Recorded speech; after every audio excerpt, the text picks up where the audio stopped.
Guinéennes et Guinéens, chers acteurs de l'écosystème des technologies de l'information et de la communication, chers compatriotes, la Journée mondiale des télécommunications est célébrée chaque année le 17 mai, marquant ainsi la création de l'Union internationale des télécommunications et la signature de la première convention internationale de la télégraphie. La célébration de cette journée marque le 154e anniversaire de l'Union internationale des télécommunications. La République de Guinée, à l'instar des autres pays membres de l'Union internationale des télécommunications, célèbre cette journée dans un contexte caractérisé par un besoin accru de normalisation internationale pour favoriser l'innovation et l'investissement dans les infrastructures, les applications et les services. Le thème retenu cette année par le Conseil de l'Union est « Réduire l'écart en matière de normalisation ». Mesdames et messieurs, ce thème est en adéquation avec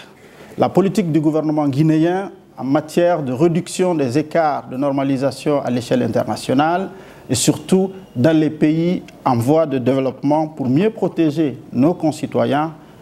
contre les effets nocifs liés à l'installation des équipements de télécommunications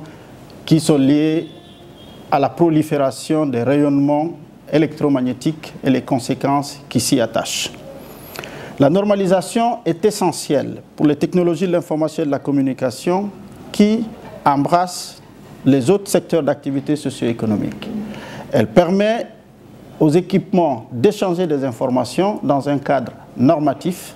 cohérent et protéger les usagers contre les intrusions, améliorer ainsi la qualité des produits et des services mis à leur disposition. Chers compatriotes,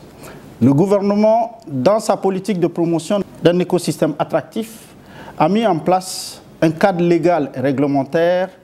et déployé des efforts considérables pour construire des infrastructures afin de contribuer favorablement au développement socio-économique de notre pays. Nous pouvons citer entre autres la loi sur la cybersécurité et la protection des données à caractère personnel, la loi sur les transactions électroniques, la ratification de la Convention de Malabo. Ces trois instruments permettent de protéger les citoyens contre les travers sociaux dans l'écosystème des TIC qu'on appelle communément la cyberdélinquance ou la cybercriminalité. Le début du processus d'adhésion de la Guinée à la Convention de Budapest,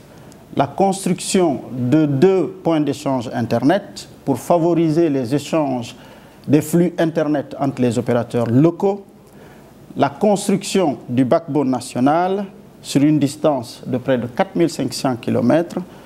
la construction d'un data center national et le début du déploiement des réseaux de type 4G sur toute l'étendue du territoire. Mesdames et messieurs,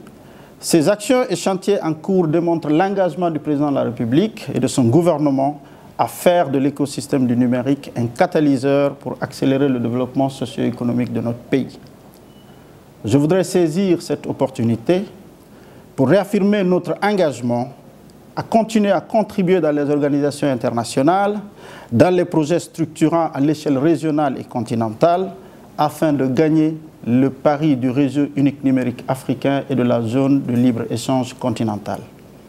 Mes remerciements vont à nos partenaires internationaux, notamment à l'Union internationale des télécommunications pour son appui continu. Vive la Journée mondiale des télécommunications, vive la coopération internationale, vive la République de Guinée, je vous remercie.